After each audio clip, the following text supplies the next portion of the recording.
Public Affairs programming on WQPT is brought to you by the Singh Group at Merrill Lynch, serving the wealth management needs of clients in the region for over 25 years.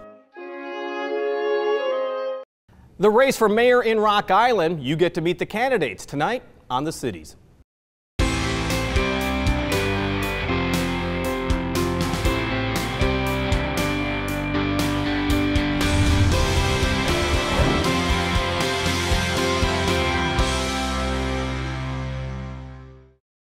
It appears to be a job a lot of people want. 4 people are running for mayor of Rock Island, a race that's more competitive than usual because incumbent Mayor Dennis Pauly decided not to run for re-election. We're featuring all 4 candidates. You'll hear from the candidates Terry Brooks and Andy Rowe in just a moment, but we start with candidates Steve Tolanier and Mike Tomes. Thank you, gentlemen, both for joining us. We do appreciate it. And let me start with you, Steve. Tell us a little bit about you and why are you running? I'm a Rock Island resident, have been for most of my life. And I really enjoy helping people. And right now, what is your position? Tell us about yourself. Oh, I'm an alderman for the city of Rock Island, have been for 10 years. I've worked for 2 mayors and 3 city managers, and it's exciting. It is. Mike Tomes, why are you running? And tell us a little bit about yourself. Like a lot of others, lifelong resident, and actually 4th generation resident. The reason I'm running is that, I sat back and wasn't real happy with some of the way things are going the last, actually 4 or 5 years. But finally thought, let's put up or shut up. And so I decided to run. And so I've been, fortunate. I retired a number of years ago. I've been doing some real estate development and volunteering my time with different agencies. Well, Mike, let's start with the obvious question I'm sure you're asked all the time, and it involves those 2 words you've heard, Walmart. We've got so much property right now. On 11th, what do you hope to see in that place? And do you think the city did something wrong when it came to the investment in the Walmart property in the hope that it would trigger retail investments? It's always easy to be Monday morning quarterback and say, yep, this was wrong or that was right and everything else. So overall, I would have done it differently, but there was some positives that came out of it. And you could go through what those positives were. But ultimately, we do have what we have. And so let's work with that. Let's move forward and not think about what happened in the past. And so I think there should be retail down there if we can find some, whether it be a grocery store, whether it be some independent stores, a restaurant. It could be a collaboration of all of those. But I think we need to sit down and have a master plan, think it out so we just don't put the first building we see, we get excited, think about make sure it's the right move. Well, Steve, did the city put too many eggs in one basket, or did Walmart lead you astray?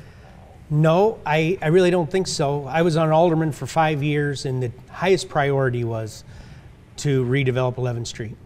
5 years, very little got done the first 5 years I'm an alderman, and we have a strategic plan we go through, and it was the top priority. The former administration decided to retire, and we knew succession plan was going to be tough.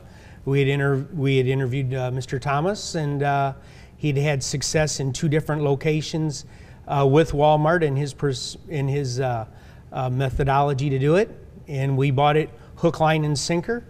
And we do. We have to move forward from here, and it didn't go the way we wanted, but we have had some successes down there. Well, let's stick with the idea of retail because, Rock Island really invested a great deal in Walmart, then Jumer's Crossing, 2 really big ideas that would have been great in the bank for a retail sales tax. Where does Rock Island go from here now? Because you've now lost Kmart, and to be honest, you have no big box. You'd have no major retailer. Absolutely, and I will work every day I can, even as alderman.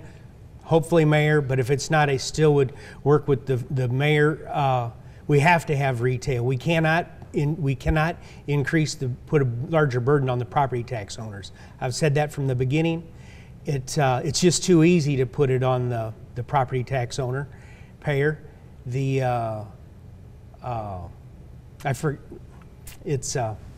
But the key is, and I'll go to you, Mike, in regards to that, because the key really is to try to find some kind of retail tax base for Rock Island, because I know you guys look over the border at Moline and see, wow, they've got all of this that Rock Island does not have. So what is it that the city can do?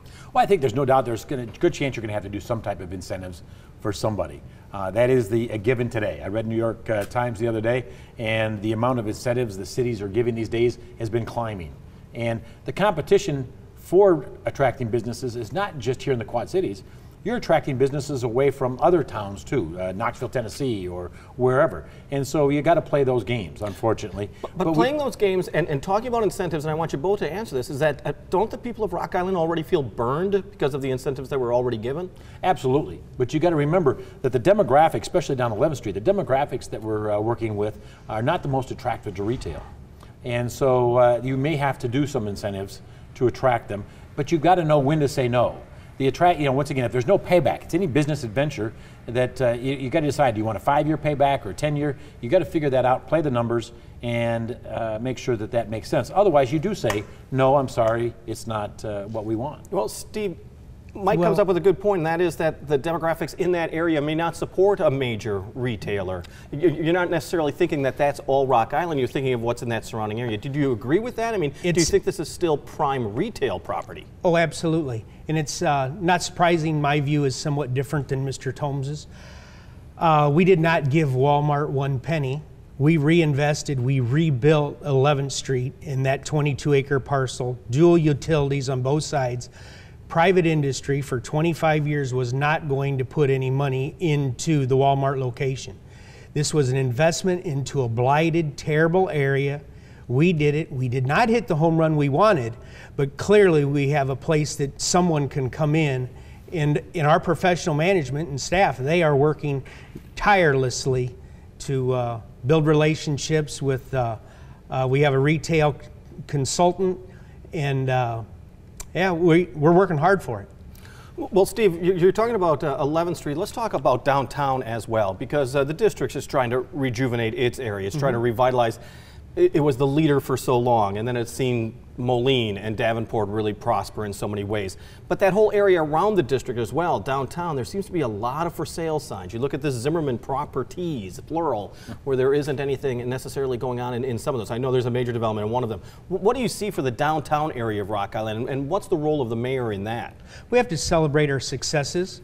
Housing starts, new housing starts, the locks, the is the key to downtown now residential? I mean, that seems to be the big deal. Residential and professional offices. And it's working. It is, and it's working in Rock Island. It's working in Moline, and but we do have some work to do. But you know, we did throw out the troublesome bars. It took a long time for Mayor Pauley and Liquor Commissioner, which I served on the Liquor Control Commission with him.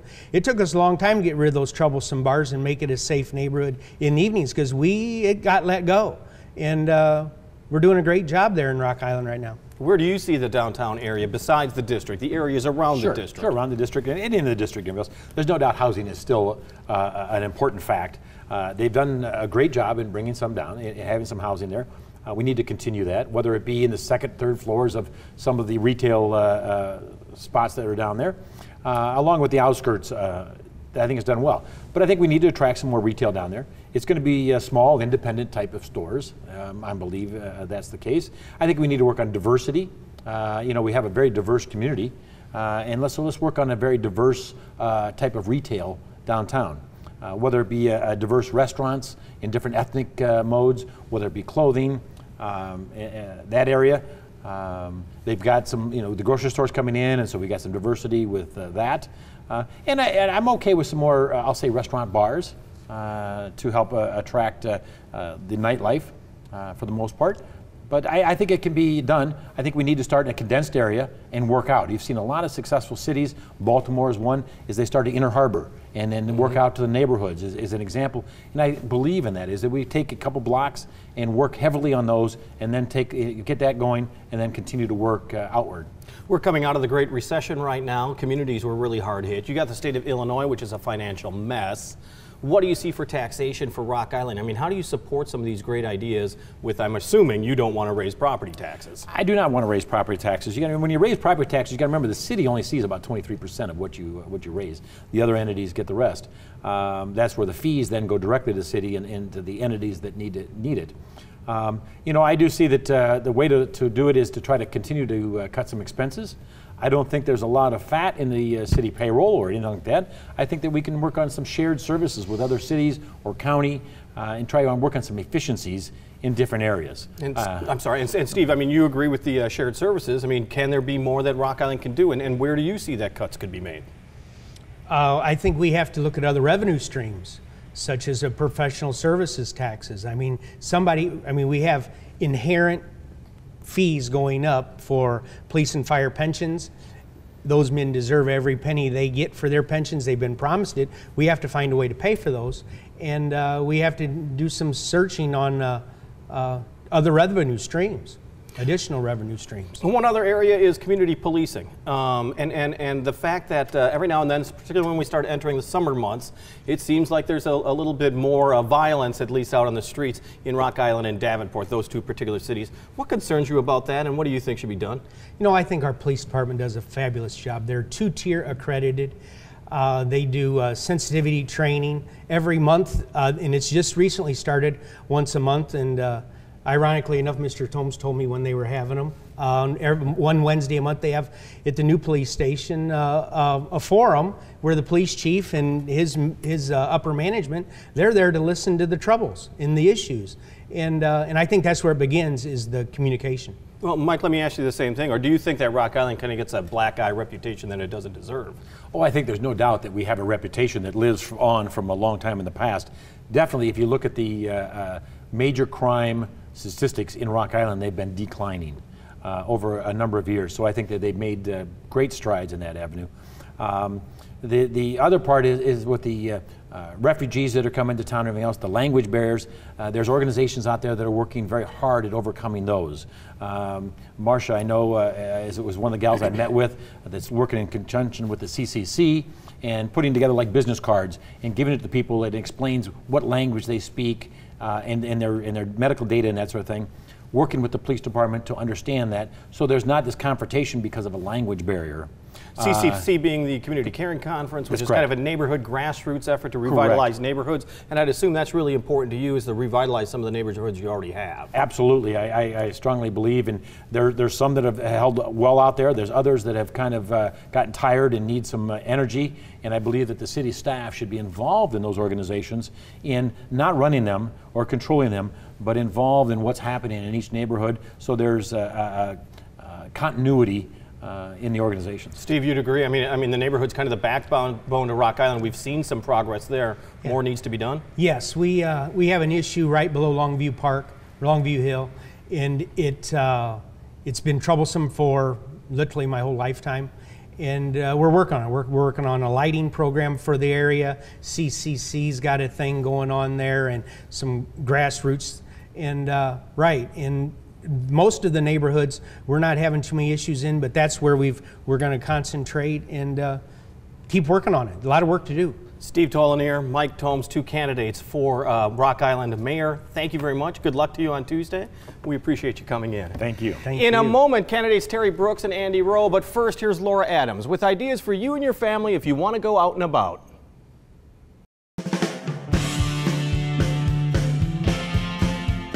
This is Out and About for March 27th through April 2nd. Hi, I'm Laura Adams. You're cordially invited to The Future is Here, How Israel Technology is Changing the World at Western Illinois University, March 30th at 5 p.m. The 60th annual Moline Kiwanis Pancake Day is taking place at Seton School on April 2nd, benefiting a variety of youth-oriented projects. The Autism Society of the Quad Cities holds an Autism Awareness Walk on Saturday, April 1st at 9 a.m. at the PepsiCo Center, and it's time for the Spring Jubilee at Bishop Hill on April 1st. To Make the Magic event to support children through their parents' cancer is being held on April 1st at 6 p.m. at the Bandits Champions Club. Shakespeare's most political tragedy, Coriolanus, finishes its run at the QC Theater Workshop through April 1st. Funny, warm, romantic, and touching, The Music Man is family entertainment at its best, on stage now at Circa 21. Mixing Motown, B-movies, and the American Dream, Little Shop of Horrors is the screamingly funny, gleefully twisted, out-of-this-world hit musical at the Quad City Music Guild. Grab your partner and get ready for a boot-stompin', toe-tappin' good time at Ballet Quad City's production of 2 new ballets in the Wild Wild West at the Adler Theater, April 1st. The University of Illinois Chamber Choir visits the First Lutheran Church in Galesburg, April 1st for a concert at 7:30. For more information, visit WQPT.org. Thank you, Laura. A few moments ago, we talked with Steve Tollenaire and Mike Tomes about their candidacy. Now we want to meet two more candidates for Rock Island Mayor. Joining us is Terry Brooks and Andy Rowe. Gentlemen, thank you both for joining us as well. Terry, tell us a little bit about yourself and why you're running. Well, matter of fact, I used to work at this station years ago. I worked here for about 15 years. Well, I'm a father of 6 kids, and I'm a grandfather of 19. You know, I lived in Rock Island basically my whole life. I served on the city council for 16 years, and during the course of being on the city council, I thought I established a good reputation of getting things done. For example, the community health care in Rock Island, Douglas Park Place, Whitewater Junction, the expansion of the King Center, MLK Park, you know, 8th Street development. You know, so I feel I was very successful, but the reason I thought I'd throw my hat back in the ring, I think the city kind of came to a slow. It came to a point of it wasn't moving anymore. And with the administration that I served with, people like Mark Squeebert,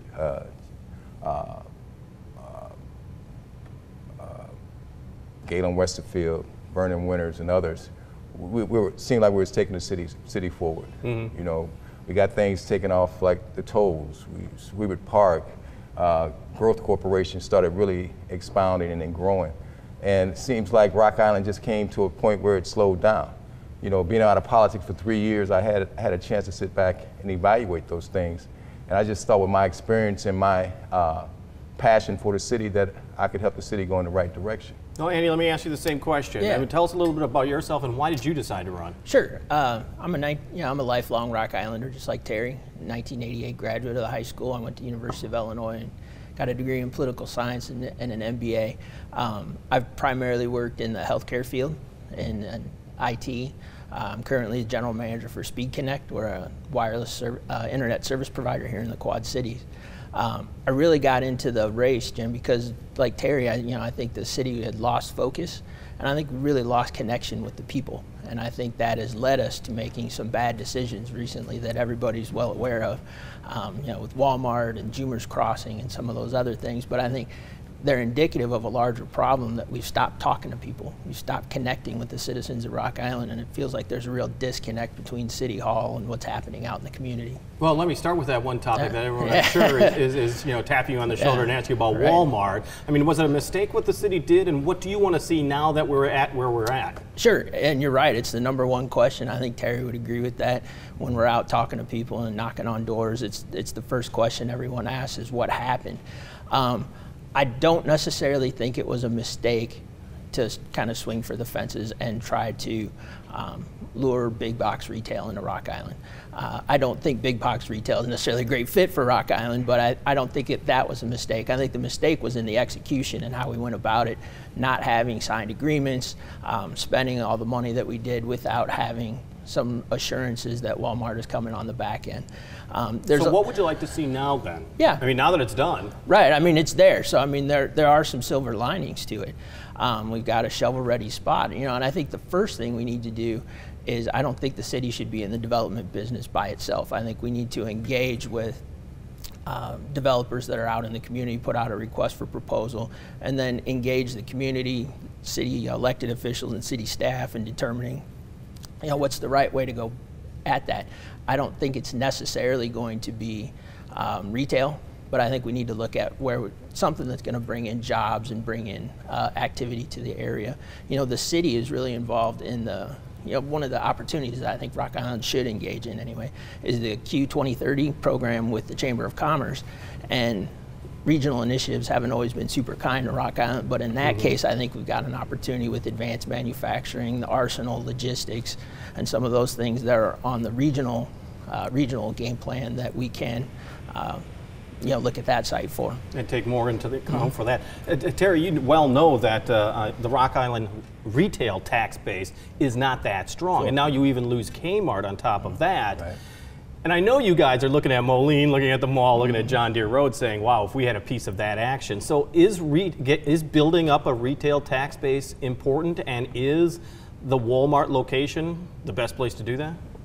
Well, I'm not going to say retail is the absolute answer for City of Rock Island.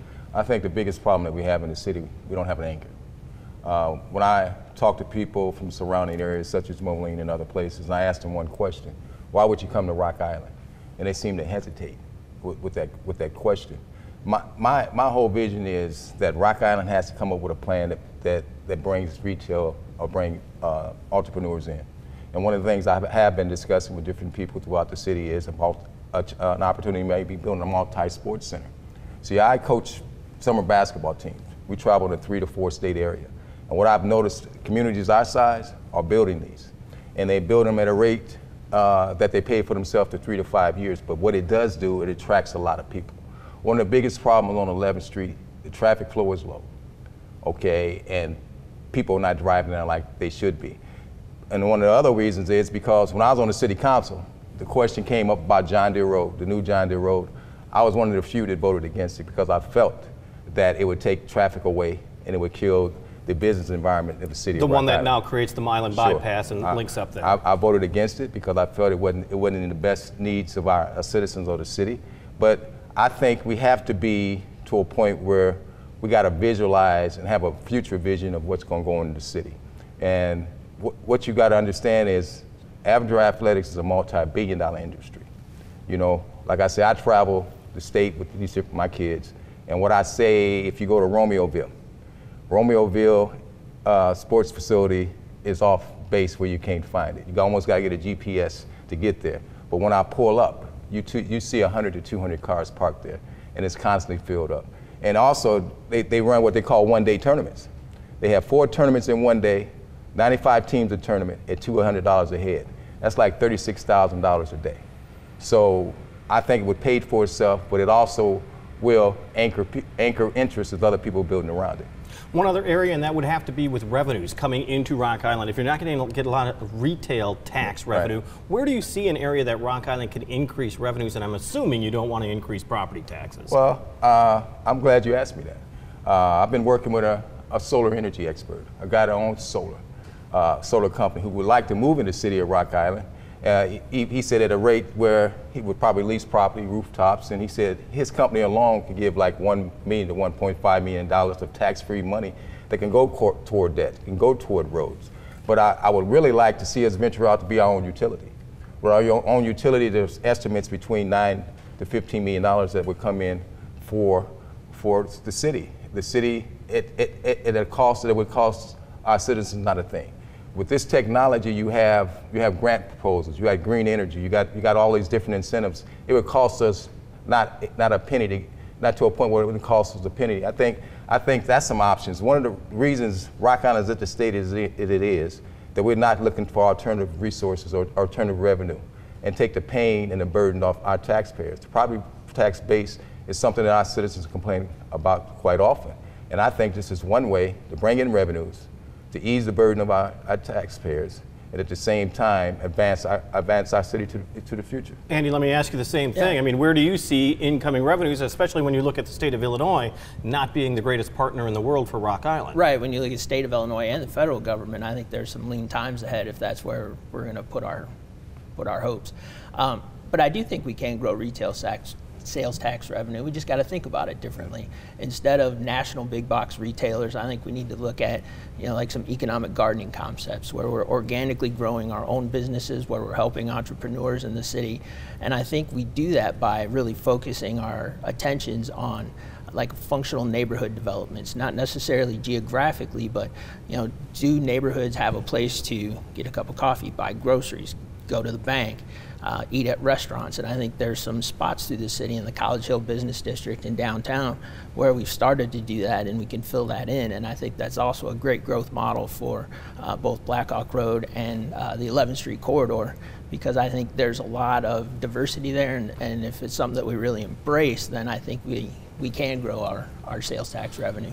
One other area is Rock Island's reputation, as well as crime and enforcement in the city. We're seeing more community policing. We're seeing community groups actively being involved hand in hand with the police department to improve lines of communication. Right. Where do you want to see this in the future, and what does the mayor have as a role in order to foster greater communications? Well, yeah, I mean, I think you absolutely set the tone, and then you end up being the liaison between the city's professional staff, including the police department department, the fire department, and the other services in the city, and the communities in the neighborhood, so that you're holding everybody accountable for coming to the table.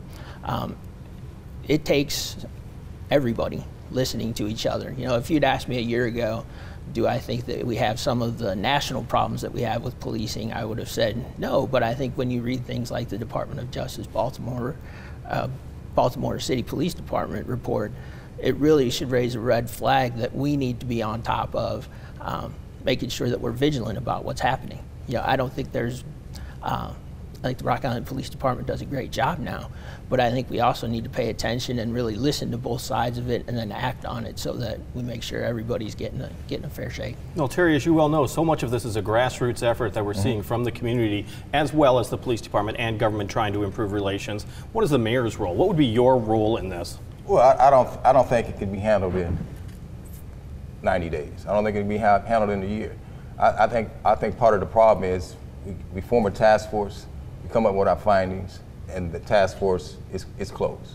I think it has to be a continuing conversation with organizations like the Community Caring Conference, with organizations like the Neighborhood Partners, with the police department itself. I think by bringing in different individuals of all different walks of life, all different ethnicities and all different cultures, and bring them together and really have a continuing conversation on how we can change the approach as far as community policing, how we can change the attitude for people toward police.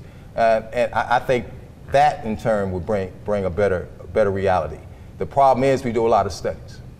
And once the study is over, the message or the communication level is over. With my background being involved in our community, dealing with different ethnic groups and my community being majority of people of color, they have a perception of the police. We have to work on that perception. And the only way you're going to work on that perception is by continual dialogue, continual discussion. One major problem or one conflict might not seem important to the wider community, but it will be important to the community that those people are coming from. So it just can't be a quick fix. It's got to be worked on a daily basis, and it got to be worked on at all times. Terry Brooks, Andy Rowe, two candidates for Rock Island Mayor. Thank you both for joining us. We appreciate it. Their names join Steve Tolanier and Mike Tomes on the ballot. Early voting continues at the county courthouse through Monday, and Election Day Tuesday. Polls are open from 6 in the morning until 7 at night. WQPT is also doing its part to support the military men and women in the cities who are serving our nation. We call it Embracing the Military, and the Army wants to honor all of the volunteers who give of their time and expect nothing in return. The annual volunteer recognition ceremony is coming up Thursday, April 13th in Building 110. The Army Volunteer Corps is hosting the event. And we've got trouble right here in River City. The Music Man is on stage at Circuit 21. Military men and women can get discounted tickets to next Saturday's performance. And get more information at the Leisure Travel Office next to the PX. On the air, on the radio, on the web, and on your mobile device. Thanks for taking some time to join us as we talk about the issues on the cities.